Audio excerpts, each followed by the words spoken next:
Good morning, Outliers. Welcome to today's Outlier Live, where we cover the biggest headlines of the day and what the AI trading data has to say about it. Our top story of the day, this is driving people absolutely insane.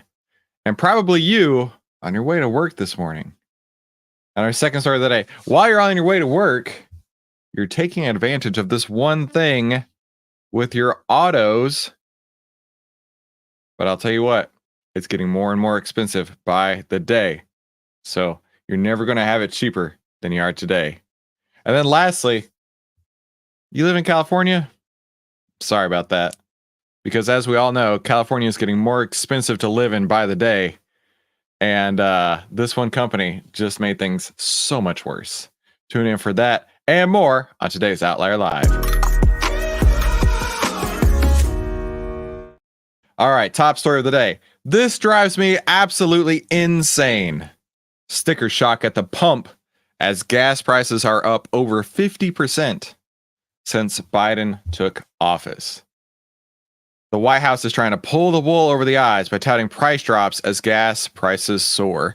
Look, we all know this. We've all experienced this. We've all seen it, right? Yes, the inflation number has peaked. The percent change in prices going up has peaked and has come down, but that doesn't mean prices have come down. Right?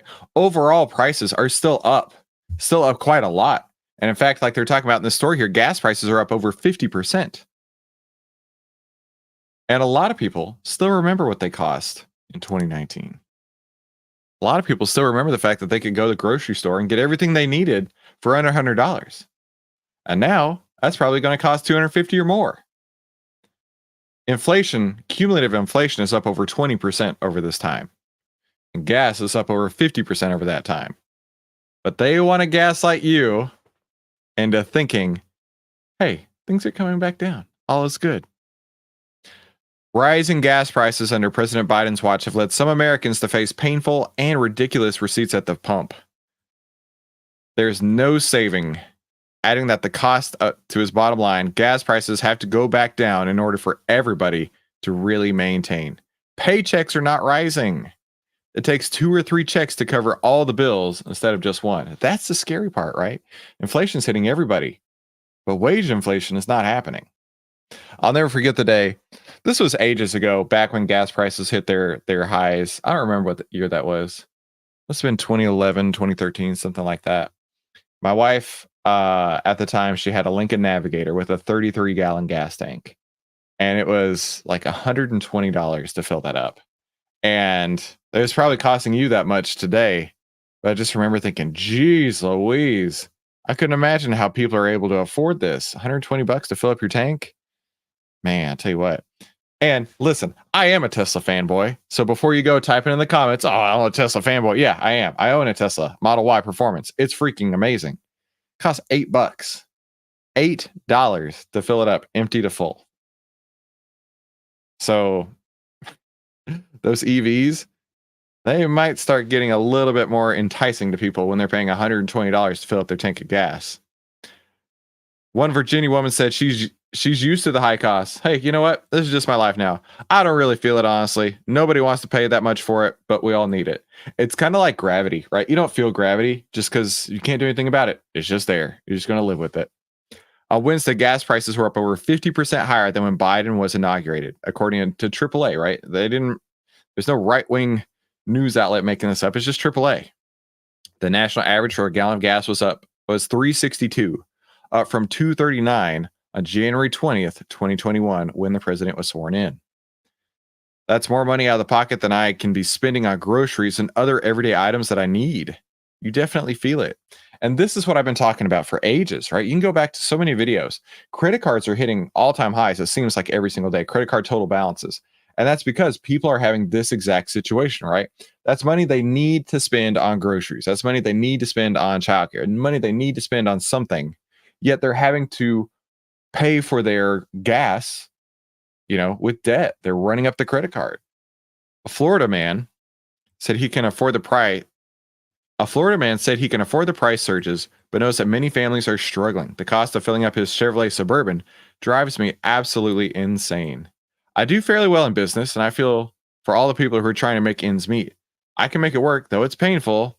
I don't know how the young family of four gets along, not just with this inflation, but with all inflation. Inflation has cooled from its high in June 2022, but has remained persistent, with prices climbing 3.5% year over year in March. And so that was a big surprise last week when that came out, was um, like the inflation has not bottomed. It's actually starting to creep back up. And on March 11th, the White House said costs have fallen for everyday purchases from a gallon of gas to a gallon of milk. No, they freaking have not. The costs have not come down. That is pure lies. Unadulterated, incorrect, absolute lies to your face because they want your votes. The costs have not come down. The percentage increase has slowed, but it's still a percentage increase. It's like pushing on the gas and then letting off the gas. You're still going down the highway and accelerating. You're just not accelerating as fast. Prices have not come down. Do not let them gaslight you into thinking that things are getting better, because they're not. Not yet, at least. But let's go take a look at ExxonMobil, right? ExxonMobil is probably doing really well with the price of gas going up 50% since Biden took office. And if we zoom in here in OVTLYR, we can see we got a buy signal on December 21st, and it has really taken off since then. Buy signal came around $101. We're up to 121 right now. So we're up about 20% or so as of this particular signal.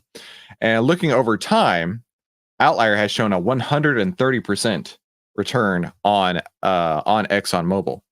So this is definitely something to keep in mind, right? If you're an investor, maybe looking into oil and gas companies, maybe looking into the oil and gas sector might be a fruitful operation for you. And I would absolutely check out OVTLYR.com.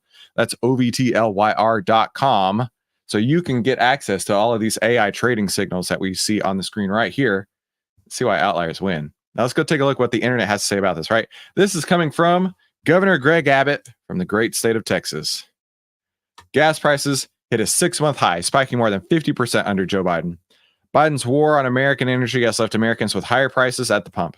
Texas oil and gas is a key to restoring America's energy independence and lowering the price at the pump. Absolutely. Greatest country in the world. If you know Texas history, then you know what I mean by that. If he's conducting a war on energy, Biden's losing badly. The U.S. now produces more oil than any country in history. What do you propose? More drilling? Well, if we produce more oil than any country in history, why is our price up 50%? Right. You know that Trump now has made 2 deals with the Saudis to cut back oil production. Biden tried to mitigate the first one by utilizing the strategic reserve. It's not an option for the second one. And what's with the largest refiner in the U.S. being sold to the Saudis? I have no idea. You've been champion price gouging by oil companies. Spare me. This person taking their opinions out on Governor Abbott, right? And it's only going to get worse. I miss the days of energy independence under Trump. I think we all do.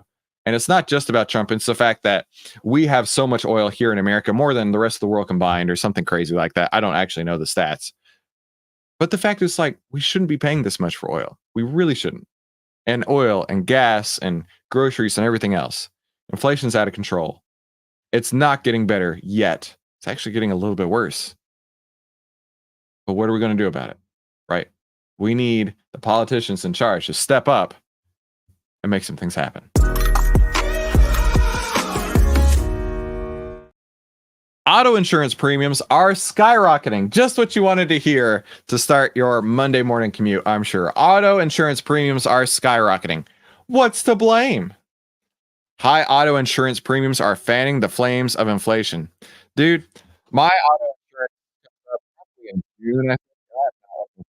Like I legitimately do not know how much more it's going to be, but I'm expecting 20% increase, right? At least, maybe more. I drive a Tesla, and for some reason they've decided that Tesla once was the darling of the auto industry, has now become like the scapegoat of the auto industry, right? They're wanting to say how every time you turn on an EV, it catches on fire. Every time you turn on an EV, it mows down pedestrians. Every time you turn on an EV, a koala bear in Australia like falls off a tree or something stupid like that. There's always smear campaigns against Teslas. And lately I have seen Tesla insurances are going up higher and higher. And you know what? That's just the cost of driving it, I suppose. I'm saving a buttload of money on gas every week, so I suppose I'll make it up there. Surging auto insurance premiums are fanning the flames of high inflation and keeping the financial pressure on millions of U.S. households. I have the privilege of working with a lot of financial institutions, consulting with them, and ones in Louisiana were telling me that on their home insurance, not necessarily autos, but their home insurance premiums are now more expensive than the mortgages that people are trying to take out. Could you imagine? You're paying more every month in insurance than you are for your mortgage. You're paying more every month in insurance that's going to evaporate if you don't use it. Like it just goes into thin air if you don't use it. That's not the way insurance is supposed to be. Insurance is supposed to be you pay a tiny amount, it goes into a pool, and then when someone needs it, it pays out. It's not you pay a buttload and you don't ever use it, and then we aren't going to pay you out anyway if you do need it, right? That's how it feels these days, right? They want to just tax and tax and tax with the insurance, and then when you want it, we're not going to pay so much on it now. The cost of auto insurance rose 2.6% in March, bringing the total annual gain to 22.2%. Last year, when I did get my auto insurance, they said, "Do you want 6 months or a year?" And I knew at that time, I'm like, "Lock me in for a year. Do not change my rate for a whole year." And I'm really glad I thought that at that time because, man, this is the fastest yearly rate on record. When compared with the beginning of 2021, the inflation crisis began. Motor vehicle insurance is more than 50% more expensive. Jeez Louise. Now, I used to work in a State Farm agent's office back when I was going to grad school to get my MBA.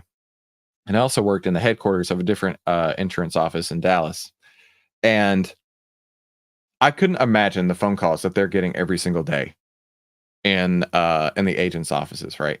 Imagine, right? You're sitting there minding your business every day. Customer after customer after customer. Why did you raise my rate? I didn't have an accident. Why did you raise my rate? How could you do this to me? I've been a loyal customer for 10 years. Over and over and over all day long. And what can the people in the agent's office say? I'm sorry. Everybody's getting their autos raised, right? Like that doesn't feel great. From a customer perspective, to be told, sorry, it's nothing I can do about it. You're just going to have to pay more. That sucks. That's the fastest way to run your customers right out the door. With car insurance, it's something that's been building up for a while now. This person told Fox Business. Car insurance tends to be very reactionary. So in the past few years, the industry has experienced lots of losses during a time when inflation has caused the cost of vehicle parts and different product and repair costs to increase. In 2023, the average U.S. rate for full insurance surged to $2,019, a 24% increase from 2022, and a 29% jump from the previous year. That amounts to roughly 3.4% of the median household income. Even a bare bones policy climbed to $1,100 per year. The national average of car insurance hit $2,314 per year for full coverage as of April. This amounts to $193 a month for full coverage per car. Per car. Man. Several factors caused a spike in car insurance prices. The price of new and used auto. Good gravy, Chris. Learn to read. The price of new and used cars rose sharply after COVID, the result of both supply chain disruptions and unseasonably high demand. As a result, vehicles are more expensive and costlier to replace, which has driven up the price of repairs, right? Dude, we have seen this.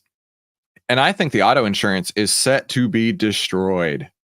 Did I say auto insurance? I think auto industry. That's what I meant to say.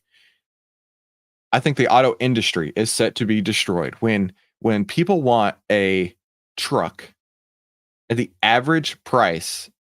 I saw the stat the other day. It blew my mind. The average price of a Dodge Ram was $79,000 for a Dodge Ram. The average transaction price for Dodge Ram was $79,000. It wasn't all long ago. You could get like 4 Dodge Rams for $79,000. That is astronomically expensive. Like you could get, you could get a really nice Lexus for $79,000. I mean, you could get a really almost top of the line Lexus on the whole floor for $79,000. How are trucks so expensive, right? And as you've heard me talk about Teslas already, the I think Tesla was the canary in the coal mine, dropping their prices as much as they have to capture market share, and it totally worked. The Model 3 was the best-selling car in the world for 2023, and it wasn't even close. I could buy almost maybe two Model Ys, depending on the configuration for one Dodge Ram. And I'll surely get a hell of a lot better gas mileage. But the real problem here is car prices have just astronomically risen. And that's what they're saying in this article, is they've gone up so much that to replace and repair the cars, all of that has gone up so much. So inflation is just hitting from every different angle. And if you thought you could get away with it in your car insurance, oh no. I remember when I did work in car insurance, I specifically would tell people this line. It was a total sales technique, but it totally worked, and it still holds true today. The car insurance you're getting today is the cheapest it will ever be. And it's kind of a sick thought to think about, because your car is going down in value. Your insurance is going to pay you less every day that you own it. A year from now, it's going to be quite a lot less, many percentage points less.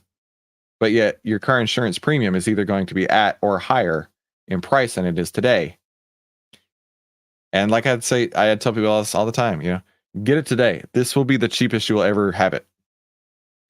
How does that make sense? When the car value goes down, yet you're paying as much or more in car insurance every month? I don't know. It beats me. But I know that there are a lot of people who are making a lot of money on car insurance right now. Speaking of Warren Buffett, people who are making a lot of money in car insurance, I don't know if you know this, but Berkshire Hathaway actually has a very large hand in insurance, right? And we actually are seeing on OVTLYR a buy signal for Berkshire Hathaway on April 2nd. So Berkshire Hathaway got a buy signal on April 2nd. And it wouldn't surprise me at all with inflation continuing to go up. Insurance is probably one of the most lucrative businesses you could be in right now. That's probably why the guy at the Oracle of Omaha is there right now. And looking at the performance summary here, you can see OVTLYR showing a 63.2% return following these buy and sell signals that you see on your screen right there. So if you want to get access to these signals just like this, be sure to head over to OVTLYR.com right now to see what OVTLYRs win. Now let's go take a look at what the internet says here. Insurance is the new luxury item. It's no longer a have to have, it's a luxury item. Many Americans are no longer able to buy cars because they cannot afford the insurance. The cost of auto insurance has risen by a massive 22% last year. This is the biggest one-year jump in insurance premium since the 70s. Meanwhile, average new car loans are now at, the interest rate on new car loans is now at 9%. Used car loans are above 12%. The average car payment is now a record $738 a month. Car ownership is more expensive than ever. Man, when are we ever going to get a break? Right? Insurance is going up. Interest rates are going up. Cost of everything's going up. When are we going to get a break? Dear Lord Jesus, send us a break. That's what I think. Insurance sticker shock sets in. Auto insurance premiums, new and used vehicle prices, new vehicle prices, and used vehicle price. Oh, combined on the blue. Okay. You can see, right? New vehicle prices, used vehicle prices. They've come down since the crazy high, right? It's got to be percentage change. It has to be percentage change, right? It's not like it's an actual dollar value. Yeah, it's got to be percentage change. So starting in 2019, you can see the percentage change, how much it's gone up or how much it's gone down. The percentage change in autos has actually come down. It's still higher than it was at this point here, but the auto insurance, you can see, has been a very steady rise. Insurance premiums for just about everything have skyrocketed since 2020. If you factor in insurance and taxes, the average monthly home payment is over $3,000 a month. Insurance is quickly becoming a luxury. I've heard analysts that were surprised that auto insurance premiums exploded 22% yearly, citing that car prices are decreasing. I think it's pretty easy to understand why premiums are going up. Insurance companies, like many banks, are full of bonds yielding 2% that, if marked to market, would create a big hole in their balance sheet. I wonder why politicians have not said anything about the insurance. Wow. Okay. I did not realize this. This is actually a huge. I'm going to have to give that a like. This is a huge revelation to me. Insurance companies, like many banks, are full of bonds yielding 2%, if that, marked to market. So one of the huge issues with Silicon Valley Bank and these other bank failures that have happened, and more will be coming, mark my words, is that they were chasing yield. Because they were chasing yield over the last few years, they would go, I don't know, 45 basis points higher, but yet take a security that would have been 2 or 3 years in duration and make it 20 or 30 years in duration for 45 extra basis points. And now what would have been, let's call it 3%, they got 345. Let's round up to 350. Now, if they need the funds to satisfy member or depositor demands, if they need to liquidate those funds to pay back somebody who wants to take their cash out, they're going to take a huge loss on it. And I had not realized that that's probably what's happening in the insurance industry as well. So, oof, that is definitely something to keep our eye on. So hopefully this gets resolved. I love covering the economy. I love covering all this kind of stuff, but it just gets so frustrating when it's one after another, story after story of how bad and how things just continue to get worse, right? How are we going to fight back? Let me know in the comments what you think. How are we ever going to fight back on this inflation?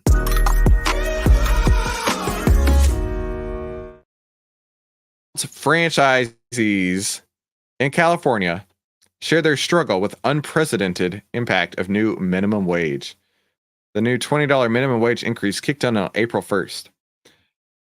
And this person saying layoffs are the last thing he's considering. But if he wants to keep the business open, he's got to make some changes. Let's see what it says here. This person, his name is Scott. Quit. Stop. I don't want to listen. No. Okay. Scott Roderick is considering higher menu prices and reduced hours, saying that laying off staff is the last thing he's considering. The last 12 days since this unprecedented law impacted franchisees in California has literally been a whirlwind. Frankly, it feels like an eternity. I realize that my customers' appetite for higher prices is not unlimited. So when I can take price relative to margin pressure, it has to be done thoughtfully and with the plan. Charging $10 for an Egg McMuffin or $20 for a Big Mac for me is a non-starter. Yet, that's what we're seeing out there, right? In anticipation of the new law, Roderick lifted his prices 5 to 7% in January and March. He says more economic efforts are necessary.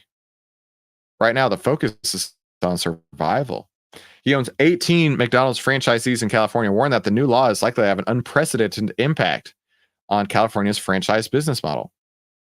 Price is the lever that independent business owners like myself can look at to relieve this extraordinary, unprecedented impact on the franchise business in California.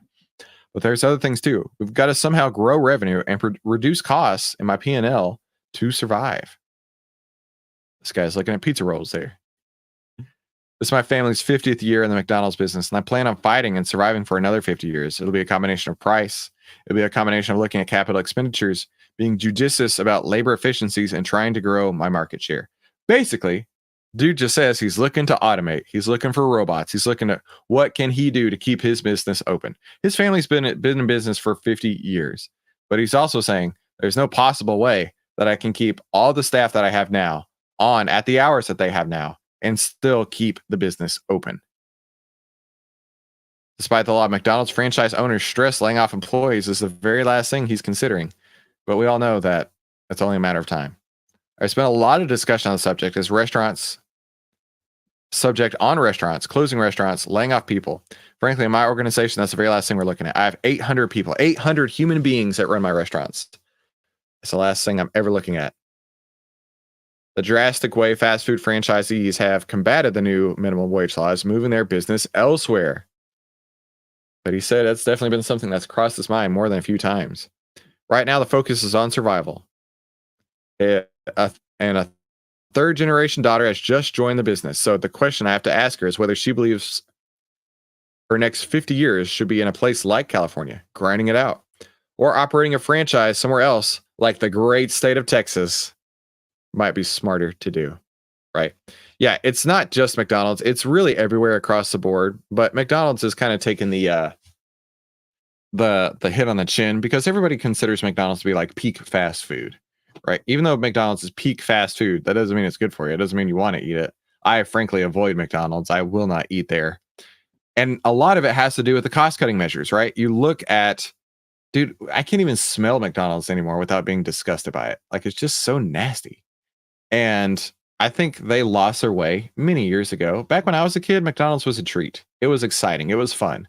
Now, I don't want my kids to eat there. I don't want them eating junk food. And I think a lot of that has to do with the fact that over the years, they wanted to reduce costs as much as they possibly could. And subpar ingredients have led to a subpar experience at McDonald's. And now, since they're peak fast food, I think a lot of people are saying, I'm done with this, right? I'm going to eat somewhere else. I'm done with McDonald's. Maybe they're heading over to Chipotle. I love a good burrito bowl. How about you? And Chipotle, looking at the signals here in OVTLYR, actually shows a buy signal on March 22nd. Now, Chipotle is one of those like ludicrously high stocks that probably should be split. It's at $2,800, nearly $29, actually close to $3,000 now since the signal came through. And yeah, I think a lot of people are looking at other alternatives, other fast casual alternatives to McDonald's, and something like Chipotle comes up here. Looking at the historical data here using OVTLYR, we'd see a 144.87% return following these exact buy and sell signals right here on your screen. So if you want to get access to these buy and sell signals, be sure to head over to OVTLYR.com. That's OVTLYR.com to see what outliers win. Now let's take a look at this. McDonald's franchise says fast food will be unaffordable if she raised prices enough to cover the new $20 minimum wage. This person says that if she wanted to raise her prices to offset the minimum wage, it would be unaffordable. It literally said that twice. She owns 21 McDonald's restaurants in California. All right, let's scroll down here. What if you just add a small bakery to the McDonald's? Okay, that was pretty funny. So that has to do with the fact that Governor Gavin Newsom had a carve out specifically worded in a way that Panera Bread was able to avoid paying the $20 minimum wage because of some sort of bakery rule. And it really just goes to show the corruptness of politicians, because he has a friend who owns many Paneras, and apparently the friend got to him, right? So I guess Panera is not going to be raising their prices, right? Surely not. Of course they will. This person says, fix the damn ice cream machines. What's the profit hit? 1.2 to $1 million a year? Should I cry for here? No, I think it's going to be a hell of a lot more than that. I don't think you understand that labor is by far the biggest expense on every business's balance sheet, right? You've got to have labor in order to make the business work. And so you've got to have humans there. And it's the only way to get your product out the door. So labor is by far the most expensive thing for any business out there. So be sure to click one of the two videos that YouTube's showing you right now. It thinks you're going to love those, and continue to watch more. Thank you so much for tuning in today's OVTLYR Live. I'll see you on the next episode.